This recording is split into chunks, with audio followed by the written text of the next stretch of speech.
أعوذ بالله من الشيطان الرجيم. بسم الله الرحمن الرحيم. السلام عليكم ورحمة الله وبركاته. الحمد لله.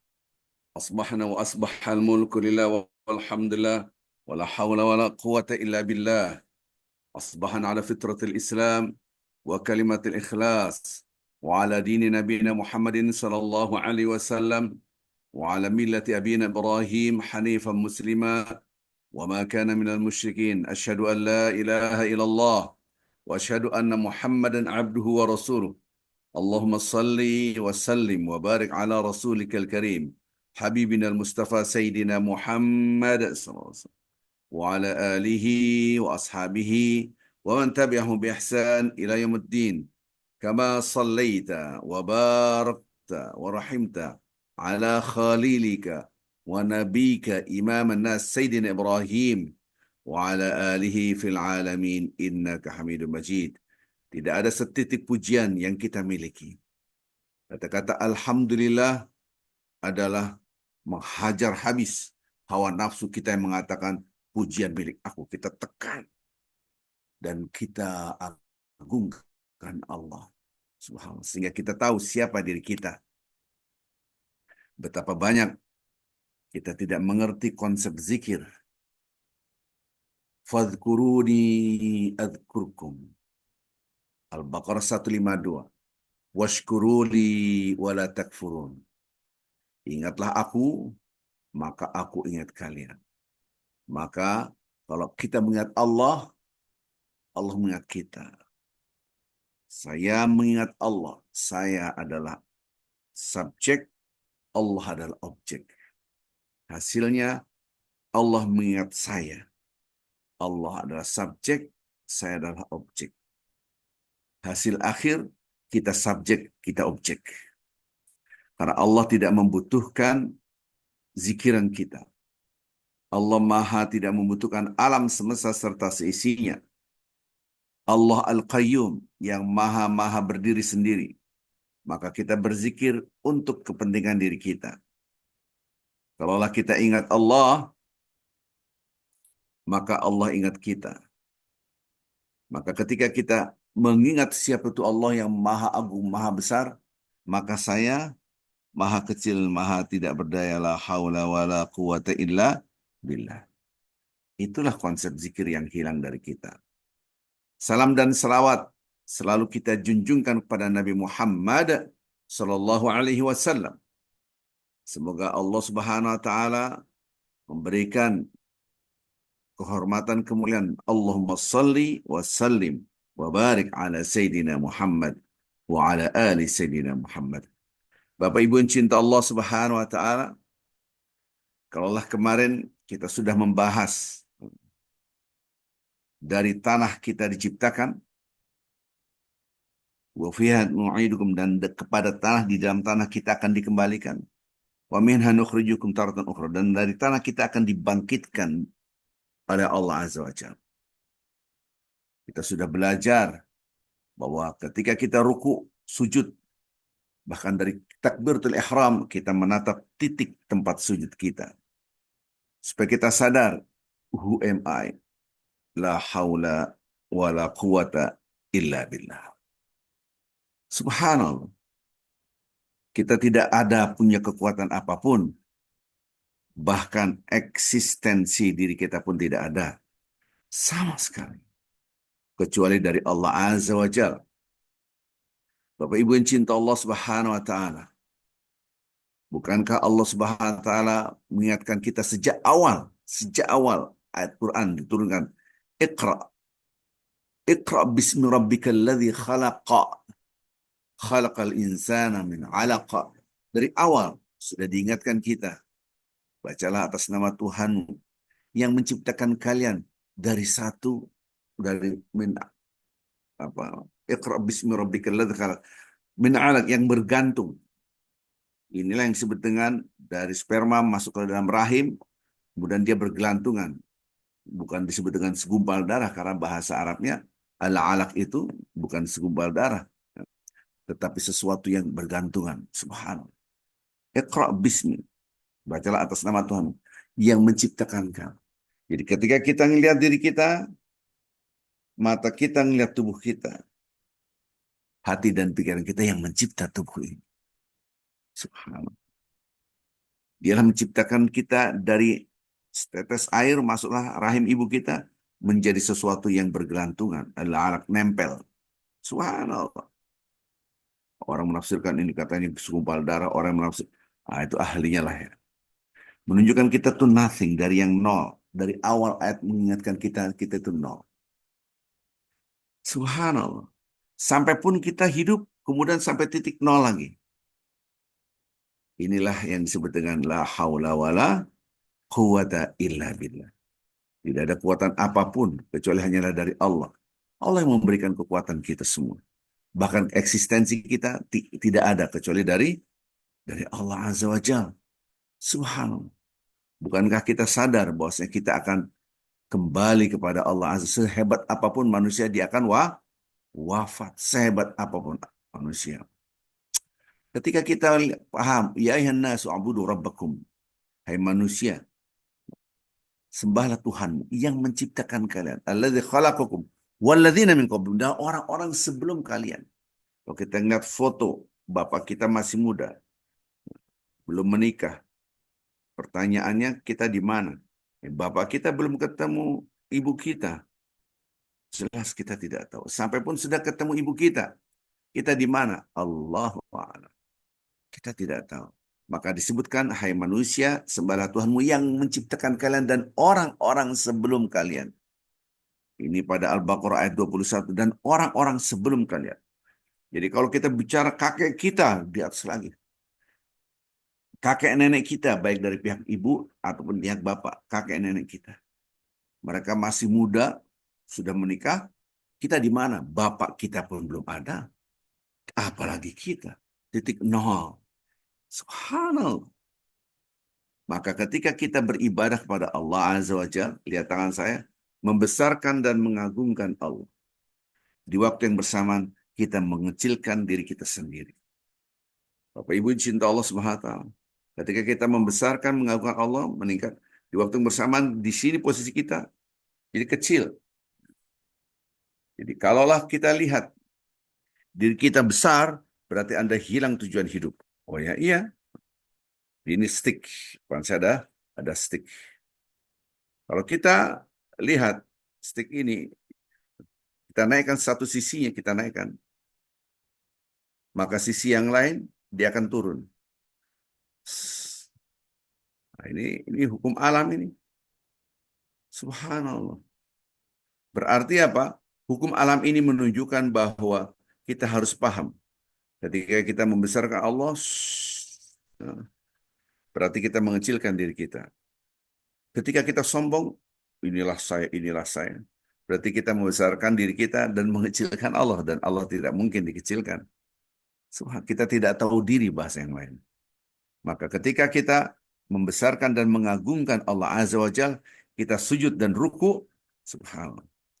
Kita sujud dan ruku, ini posisi sujud dan ruku, kita membesarkan Allah.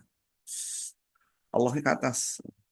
Kita membesarkan Allah, kita meninggikan Allah. Subhanallah a'la.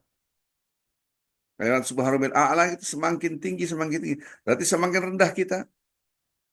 Subhanallah. Bapak Ibu yang cinta Allah Subhanahu wa taala. Kita sholat. Ada rasa atau tidak? Tubuh. Ekspresi rasa yang ada dalam jiwa. Kalau kita nonton televisi, kita mendukung pemain bola yang kita dukung menang. Yeay! Maka tubuh adalah description daripada jiwa. Kalau kaki saya sakit. Ya Allah, Masya Allah. Nah, dengan wajah kita merasakan sakit menahan. Subhanallah.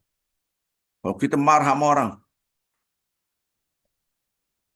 bahkan apa yang dalam dunia kita sekarang yang sadar, kadang-kadang terbawa dalam mimpi.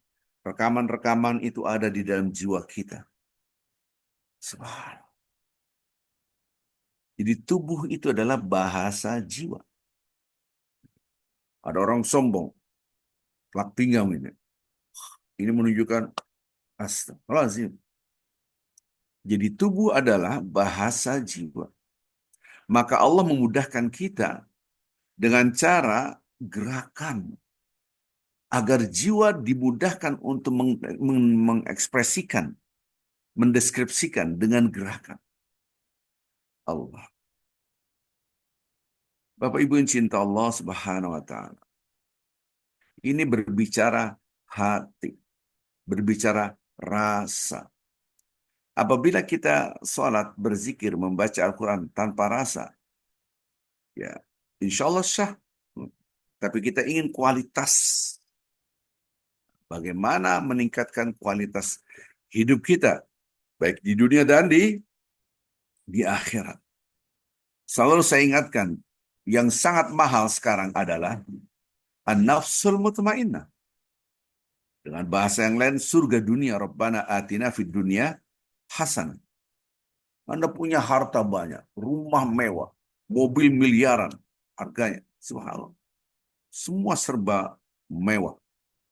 Tas Anda mahal-mahal, puluhan juta. Subhanallah. Pertanyaan selanjutnya, apakah dijamin itu semua menjadikan kita bahagia? Jawabannya jelas, tidak. Betapa banyak orang yang karena they have, tapi they have problems. Karena orang punya, tapi punya masalah. Subhanallah. Semakin Anda menunjukkan who am I, inilah saya, dengan kendaraan saya, dengan jam tangan saya, dengan perhiasan saya, dengan tas saya, dengan sepatu saya, dengan pakaian saya, dengan aksesoris-aksesoris ini, maka sesungguhnya dia mengotori jiwanya. Dan ketika jiwa itu kotor, semakin susah. Semakin tidak mendapatkan an-nafsul mutmainnah. Artinya apa? Ketika kita beribadah kepada Allah Azza wa Jalla, beribadah mengagungkan dan membesarkan Allah Azza wa Jalla, apakah saya ini betul-betul membesarkan Allah? Ketika kita membesarkan Allah, jiwa kita semakin bersih, semakin bersih. Membesarkan Allah semakin bersih, semakin bersih. Membesarkan Allah semakin jiwa kita membersihkan jiwa kita. Qad aflaha man zakkaha wa qad khaba man dassaha. Untung bagi yang membersihkannya dan rugi bagi yang mengotorinya. Subhanallah. Bagaimana kita melihat jiwa kita? Jiwa kita ini Bapak Ibu yang cinta Allah Subhanahu wa taala ada dua. Apakah Anda betul-betul bersih atau tidak? Bayangkan, kita digambarkan oleh Rasulullah SAW. Dan ini materi salat khusyuk. Ya. Dari Abi Hurairah radhiyallahu anhu. Dari Abi Hurairah mengatakan, Rasulullah SAW bersabda, "Ara'aytum in kana bi babi ahadikum nahran yaghtasil min 5 marrat fi kulli yawm, ayabqa min darani syai'?" Qalu la yabqa min darani syai'. Ketika itu Rasulullah SAW di hadapan sahabat bertanya, menurut kalian bagaimana apabila salah satu di antara kalian rumahnya pas dibuka pintunya, di depannya ada sungai yang sangat jernih, yang sangat bersih. Kemudian dia mandi setiap hari 5 kali. Pertanyaan Rasulullah SAW, apakah tersisa kotoran di tubuhnya? Pertanyaan yang sederhana, jawabannya pun sederhana. La ya bukan syai'. Ya Rasulullah, tidak ada sisa kotoran dari tubuhnya. Artinya bersih. Ini sama dengan ayat suci Al-Quran. Qad aflaha man zakkaha wa qad khaba man dassaha. Untung bagi yang membersihkannya dan rugi bagi yang mengotorinya. Allah Akbar. Maka itu Bapak Ibu yang cinta Allah Subhanahu wa taala, ketika itu Rasulullah SAW mengatakan, oh berarti bersih. Fadzalika min salatul khams. Jadi mandi 5 waktu itu laksana mandi, laksana sholat lima waktu. Bapak Ibu yang cinta Allah Subhanahu wa taala. Coba kita perhatikan, apakah kita sudah seperti itu? Maksudnya, kalau badan kita kotor, kita harus olahraga, berkeringat, beres-beres di rumah, saluran air atau got kita bersihkan, rumput kita bersihkan semua. Ini baunya luar biasa, barang kita bau keringat, bau asam. Ya. Nah, kita mandi, terus masih bau. Itu mandi apa itu? Saya lagi marah dengan pasangan hidup saya, dengan anak saya, dengan suami saya, dengan siapapun. Tapi habis sholat masih marah. Ini sholat apa? Kok sholat masih kotor? Masih, jangankan berkeluh kesah, lebih dari itu. Ngomel-ngomel, ngamuk. Allah. Berarti sholat Anda tidak membangun an-nafsul mutmainah. Tidak bisa membangun surga dunia. Padahal kita minta, ya Rabbana atina fid dunya hasanah wa fil akhirati hasanah. Dua yang kita minta. Oleh karenanya Bapak Ibu yang cinta Allah Subhanahu wa taala, kebahagiaan dunia ini tidak akan kita dapat kecuali kita obsesinya satu, Allah, dua, akhirat. Dua. Saya akan gambarkan Bapak Ibu yang cinta Allah Subhanahu wa taala. Ini gambaran bagaimana tentang jiwa kita. Mudah-mudahan bisa dilihat ya. Kalaupun kita melihat di dalam jiwa kita ada dua, yaitu fa'alhamaha fujuraha wa taqwa. Jadi ada yang bersih, ada yang fujur. Fujur itu adalah kefasikan. Ini gambaran jiwa dalam surah Asy-Syams. Fa'alhamaha fujuraha wa taqwa. Jadi di dalam diri kita ada yang bersih. Nah, saya kasih gambaran yang putih pakai peci ini. Dengan yang manusia gelap ada tanduknya. Ini fujur. Fujur apa sih? Fasik. Fujur adalah fasik. Untung bagi yang membersihkannya, rugi bagi yang mengotorinya. Subhanallah. Saya akan kasih gambaran. Seperti inilah gambaran ketika kita melihat Salim Muhammad. Nah, kita membesarkan Allah Azza wa Jal, meninggikan Allah Azza wa Jal. Maka setiap orang yang berzikir dikelilingi oleh para malaikat. Ini hadisnya sangat banyak. Jadi membersihkan jiwa itu meninggikan Allah, gambarnya tanda panah ke atas yaitu langit. Sementara membesarkan jiwa kita menghitamkan diri kita. Jadi bisikan syaitan itu mengkapitalisir jiwa fujur kita. Syaitan mengambil kekuatannya dari jiwa fujur kita. Karena jiwa fujur menunjukkan inilah saya, inilah saya, inilah saya. Sesungguhnya menghinakan diri Anda. Hitam. Ada dua fondasi takwa. Dan ini redaksi Al-Quran sangat amat banyak sekali.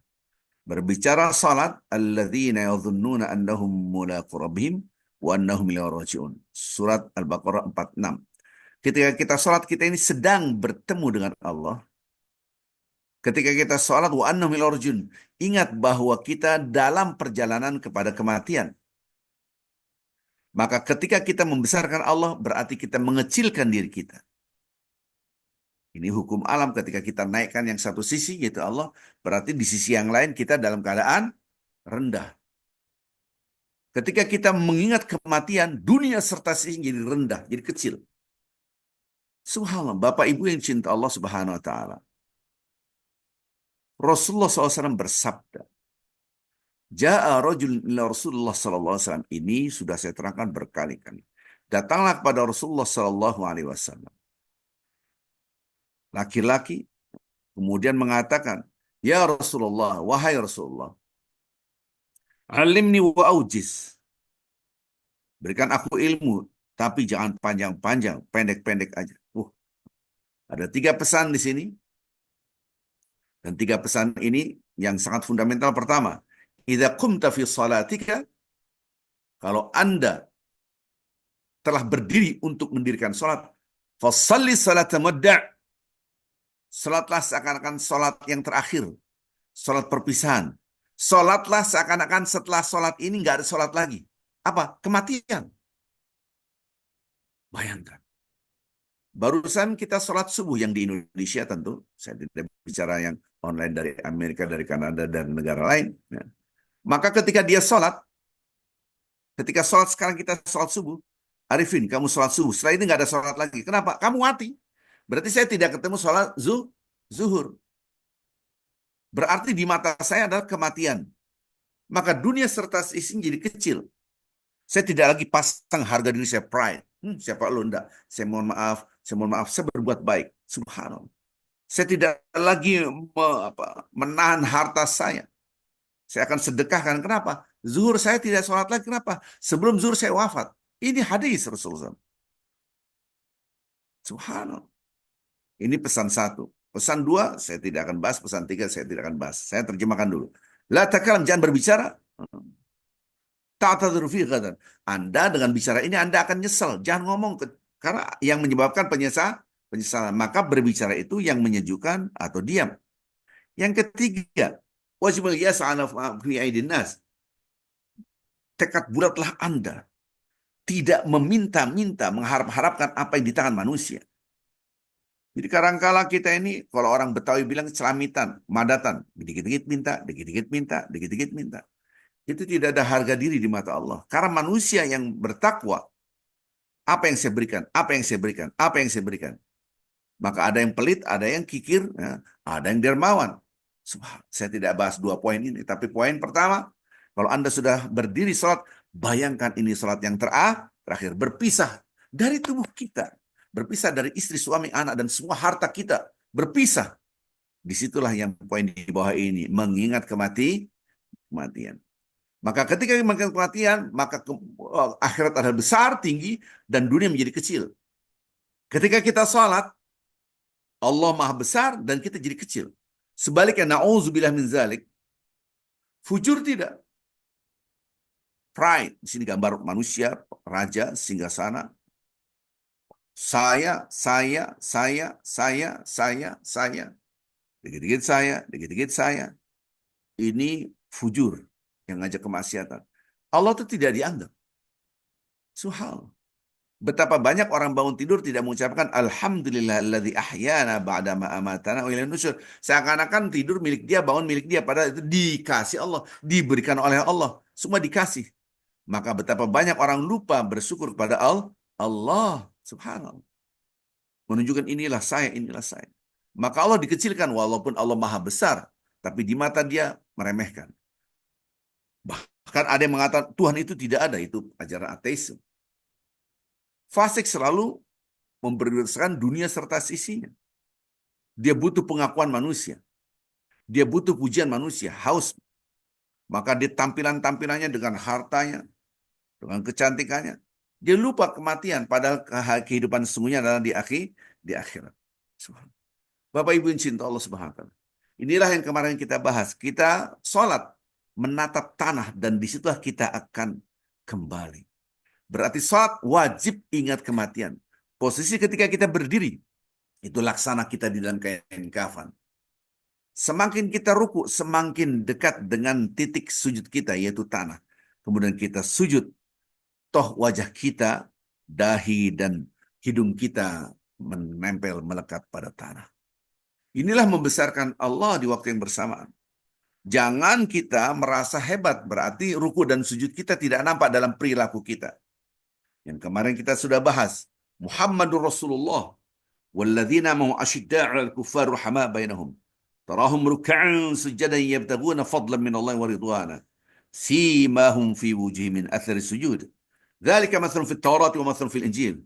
Kazar'in akhraja syat'ahu fa'azara fastaghlada fastawa 'ala suqihi yu'jibu az-zurra'a liyaghidha bihim al-kuffar. Warallahu alladhina amanu wa 'amilus salihati minhum maghfiratan wa ajran 'azima.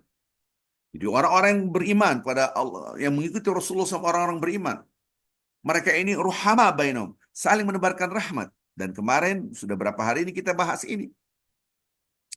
Selama ada Allah dalam hati kita, mesti tutur kata kita baik, mesti perilaku kita baik, mesti kita menebarkan rahmat, mesti kita lemah lembut. Oh ya iya, ini kemarin sudah bahas surah Al-Imran 159. Wabima rahmatin minal linta lahum law kunta fadlan ghalidhal qalbi lahum faddu min hawlik. Kalau Anda keras, tutur kata menyakitkan, itu tidak ada Allah dalam hati Anda. Maka ketika kita melihat ruhama, tarahum ruk'an sujadan. Balik lagi surah Al-Fatih ayat akhir. Anda akan melihat mereka ruku dan sujud. Subhanallah. Ruku dan sujud. Anda akan melihat mereka ruku dan sujud. Artinya apa? Ruku dan sujud di sini mereka sedang menghayati who am I? Aku ini akan kembali pada tanah, diciptakan dari tanah, kembali pada tanah dan akan dibangkitkan, melihat ruku dan sujud. Maka si maum fi wujim an min athar sujud, nampak dalam air muka mereka, wajah mereka bekas sujud. Bekas sujud itu bukan jendolan hitam, tapi dia tawadhu, rendah hati. Allahu Akbar. Disinilah semakin kita membesarkan Allah, semakin kita merendahkan hati kita.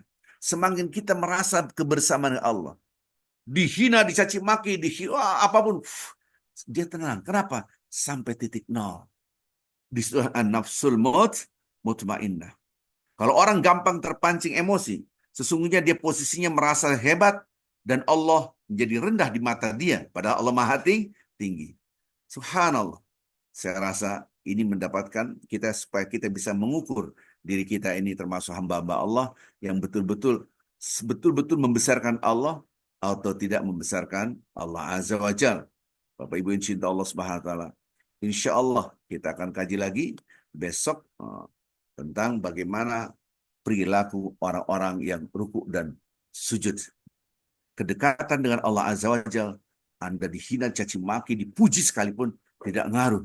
Karena Anda tetap tawadhu, rendah. Kenapa? Ada yang maha tinggi, maha hebat, maha mulia bersamaku. Dia tidak merasa hebat. Subhanallah. Bahasa kasarnya kalau dalam kehidupan dunia. Kopral di depannya ada jenderal. Oh begini.